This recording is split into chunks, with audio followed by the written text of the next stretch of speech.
Jean-Michel Blanquer. On le sait, le secteur aéronautique est très durement touché depuis le début de l'épidémie.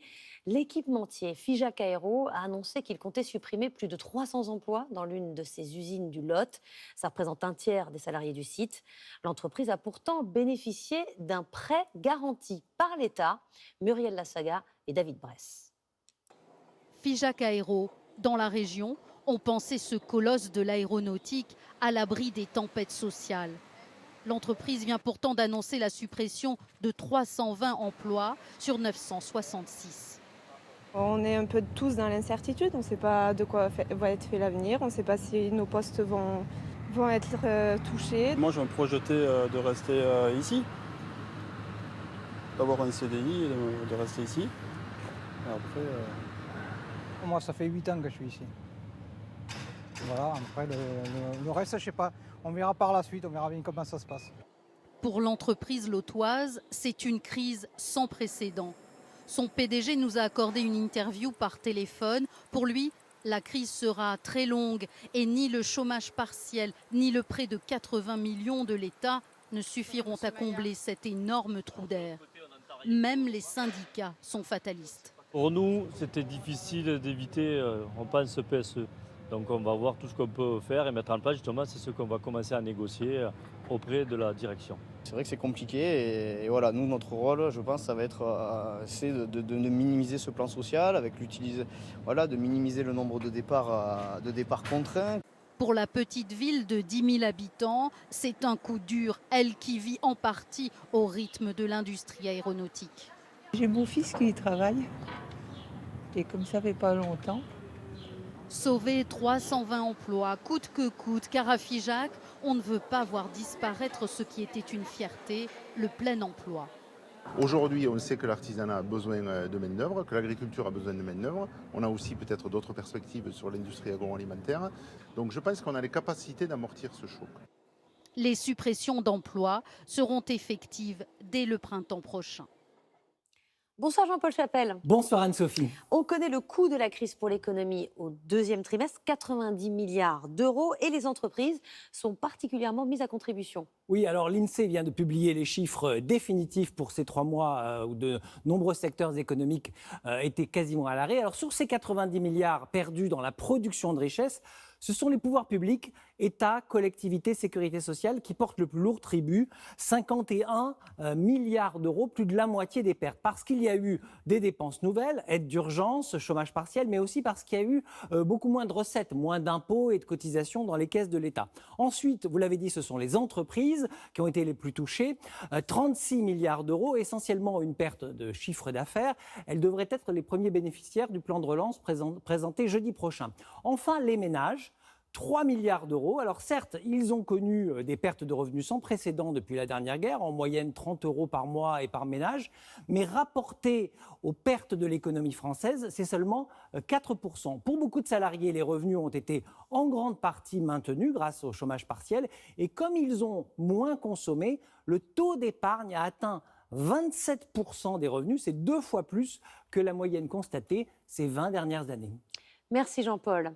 C'est un procès historique qui s'ouvrira mercredi, celui des attentats de janvier 2015.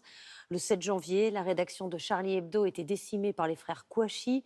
Puis le lendemain, Amédi Koulibaly abattait une policière municipale à Montrouge. Puis 4 personnes otages dans un hypercachère le lendemain.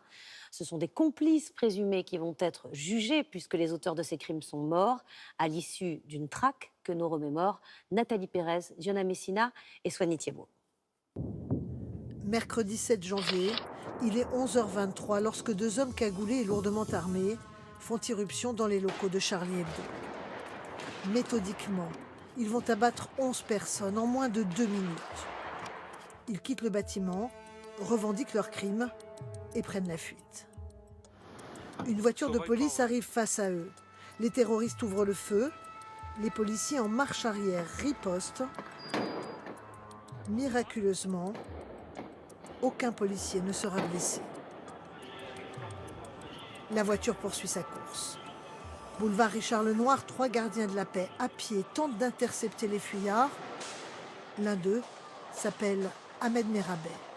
Il n'aura pas le temps d'utiliser son arme. Les terroristes l'abattent à bout portant. Ils reprennent leur course, mais la police les perd malgré les 1200 caméras qui surveillent les rues de la capitale. Cette Citroën noire, on la retrouve abandonnée dans l'Est parisien. Les fugitifs en ont volé une autre pour continuer leur cavale, mais à l'intérieur, ils ont laissé un élément déterminant. On apprendra très rapidement qu'on a des pièces d'identité, une pièce d'identité qui a été laissée dans le véhicule. L'homme identifié se nomme Saïd Kouachi. Pour les services de renseignement, son complice est sans doute son frère, Chérif, tous deux connus pour leur radicalisation. Mais toujours aucune trace des deux frères. Pas une image, aucun témoin visuel. Nous sommes le 8 janvier et pour la première fois, les forces de l'ordre tiennent une piste. Alors que le patron de la gendarmerie rejoint la cellule de crise à l'Élysée, il reçoit ces 2 photos des Kouachi, saisies par la vidéosurveillance d'une station-service à Villers-Cotterêts. C'est la première fois à l'exploitation des images qu'on a la certitude de la présence des frères Kouachi à un endroit donné et dans une posture qui est une posture très agressive puisqu'ils apparaissent armés. Nous sommes 24 heures après l'attentat. La traque se poursuit avec cette fois une zone de recherche bien définie. On prend une zone, c'est un cercle d'environ 4 à 5 km de rayon. On tient tous les axes qui commandent l'entrée dans ce cercle. On engage un effectif de gendarmerie mobile assez fort, très rapidement, pour leur interdire d'avoir une libre disposition du terrain, leur interdire de bouger. Des centaines d'hommes vont fouiller ce secteur et parcourir des milliers d'hectares de forêt. C'est des opérations où on investit des villages, on fouille systématiquement toutes les maisons, on regarde les cavernes, parce qu'on trouve des cavernes. C'est une drôle d'ambiance, et avec des habitants qui d'ailleurs coopéraient énormément. Vendredi 9 janvier, 8h35, les Kouachi réapparaissent. Ils font irruption dans cette imprimerie à Dammartin-en-Goële. Nous savons où ils sont, nous savons que la situation est délicate, puisqu'il y a au minimum 2 otages dans l'imprimerie, mais nous avons au moins la certitude de leur présence physique dans un endroit qui est vraiment très très maîtrisé. Le GIGN encercle alors discrètement l'imprimerie. En début d'après-midi, un événement va perturber leur plan. Amédi Koulibaly, un autre terroriste, qui la veille a assassiné une policière à Montrouge, vient d'entrer à l'hypercachère porte de Vincennes. Il a tué 4 personnes et en retient 28 autres en otage. Il affirme être en contact avec les frères Kouachi. Pour les autorités, il n'y a plus qu'une solution, mener un assaut simultané, la police à Paris et la gendarmerie à Dammartin. Il est 16h56, la décision est prise. Ce sont d'abord les frères Kouachi qui tirent en direction du dispositif. Ce sont des gens qui ont tué, qui sont prêts à tuer encore. Ils tirent en direction des gendarmes. Les gendarmes, dans un état de légitime défense, appliquent des feux de neutralisation.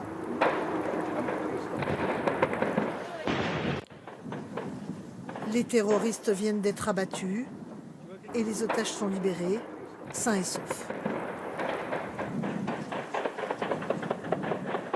Quand je suis revenu au 36 quai des Orfèvres, puisqu'on était encore au 36 quai des Orfèvres, on a monté des escaliers et là, il y avait des gens de la crime et de la brigade des stupes qui étaient là, qui nous ont fait une huée d'honneur en nous tapant sur l'épaule, en nous applaudissant.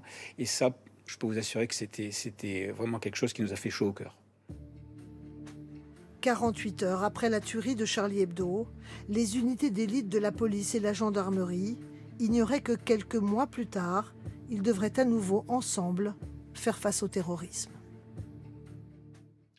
Emmanuel Macron vient d'arriver ce soir au Liban, près d'un mois après la terrible explosion qui a dévasté le port de la capitale, Beyrouth.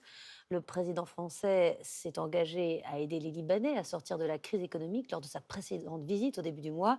Il a appelé à constituer un gouvernement de mission et un nouveau Premier ministre, Moustapha Hadib, vient d'ailleurs d'être nommé. Mais pour l'heure, le pays n'a pas les moyens de se reconstruire. Voyez ce reportage de Mathieu Boisseau et Mathieu Niewedłowski. Dans les rues de Beyrouth, il y a les dégâts de l'explosion et d'autres invisibles en apparence, ceux de la crise économique qui détruit la vie des Libanais depuis désormais 1 an. Elle empêche par exemple la réouverture de l'établissement de ce restaurateur, très endommagé. Ça c'est la caméra de surveillance de la rue en extérieur, juste là. Voici la façade, sur laquelle en 4 semaines, il n'a mené que des réparations à minima, car comme tous les habitants, Son argent en livres libanaises est bloqué sur son compte par la banque. Impossible donc de payer les travaux. Ici l'équivalent de 50 000 $, 42 000 €. On peut retirer 2 000 $ par mois, donc ça fait vraiment très peu d'argent. Des restrictions toujours plus sévères s'imposent dans l'un des pays les plus endettés de la planète. Le prix d'une mauvaise gestion selon les observateurs du monde entier. Malgré des manifestations, les banques au bord de la faillite ne distribuent l'argent qu'au compte-gouttes. Pourtant, après l'explosion, les Libanais en ont plus que jamais besoin. Comme j'ai épuisé mon plafond pour ce mois-ci, j'ai pas pu retirer. Vous aviez besoin de cet argent pourquoi si c'est pas indiscret? Pour les vitres de ma maison. On a du mal à le dire, mais c'est la vérité, c'est volé. On nous a volé notre argent. À cela s'ajoute un autre problème majeur. Avec la crise, la monnaie libanaise a perdu presque toute sa valeur. Ces créatrices de mode, mères et filles, le subissent de plein fouet. Nous les avions rencontrées 2 jours après l'explosion, dans leur atelier dévasté. Aujourd'hui, rien n'a été remplacé à cause de la dévaluation. Elles ne peuvent pas racheter leurs produits et machines, car tout ce qui vient de l'étranger coûte désormais beaucoup plus cher. Par exemple, il y a ça le simple qui coûtait 4 $. Ça veut dire que ça coûtait 6 000 livres libanaises avant. Maintenant, ça coûte 40 000. Presque 7 fois plus en fait. Oui. Les créatrices voudraient payer leurs fournisseurs dans une monnaie plus stable, comme le dollar. Mais les autorités libanaises l'interdisent aussi, pour éviter un phénomène massif et donc l'effondrement du système bancaire. L'entreprise était florissante, elle n'a plus d'horizon. Moi, j'ai 25 ans et en fait, ce qui m'attriste le plus, c'est de voir mes parents qui ont travaillé pendant 35 ans pour vraiment garder de l'argent de côté, essayer d'avoir une belle retraite et au final, ils n'ont rien. La crise économique et financière freine la reconstruction de Beyrouth et dans le même temps, l'explosion aggrave cette crise économique et financière. C'est un cercle vicieux dans lequel s'enfonce le Liban. 55% de la population vit désormais sous le seuil de pauvreté. Et on retrouve Valérie Astruc en direct de Beyrouth. Valérie, le président libanais Michel Aoun a annoncé hier souhaiter le temps du changement. Et pour cela, il faut selon lui un État laïque. Ce serait une révolution. Est-ce possible au Liban, qui est un État confessionnel ? C'est en tout cas la revendication des Libanais qui manifestent, mais difficile d'y croire quand on sait que depuis 80 ans, les 3 principales religions, chrétiennes, musulmanes, chiites et sunnites, se partagent le pouvoir. Et l'on voit mal le puissant Hezbollah, bras armé de l'Iran, se saborder, même si lui aussi officiellement appelle à changer le système confessionnel. Il n'empêche, ces déclarations constituent un progrès, des gages à Emmanuel Macron qui fait clairement pression. Et puis le pays a cruellement besoin des milliards d'euros que la communauté internationale promet en échange de réformes en profondeur du système politique gangréné par la corruption. Les Libanais, plus que des promesses, attendent surtout des actes. Merci Valérie. Nous évoquions la rentrée des classes particulières des élèves français.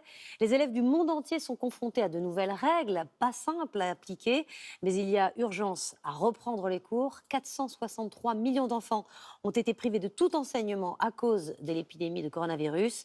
Margot Subra-Gomez nous emmène derrière l'image. Les contreforts de l'Himalaya comme salle de classe. Chacun dans sa case. Même sur le toit du monde, la distanciation est de rigueur. Ces enfants du Cachemire, dans le nord de l'Inde, ont repris le chemin de l'école en plein air. Beaucoup d'écoliers de mon village viennent étudier ici. On s'y sent bien, c'est au grand air, et moi j'aime bien l'ambiance. Le confinement a aggravé les inégalités scolaires dans une région enclavée, en plein conflit entre l'Inde et le Pakistan. Ici, les écoles ont fermé leurs portes au mois de mars.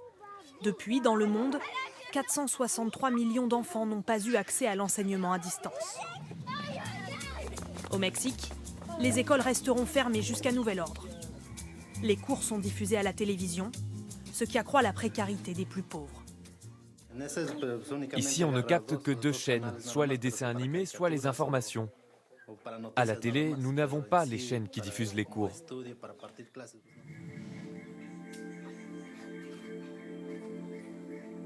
À la recherche du réseau, dans les arbres. Scène de rentrée étonnante au Salvador. Ces 2 sœurs, étudiantes en mathématiques, essaient tant bien que mal d'accéder aux cours en ligne.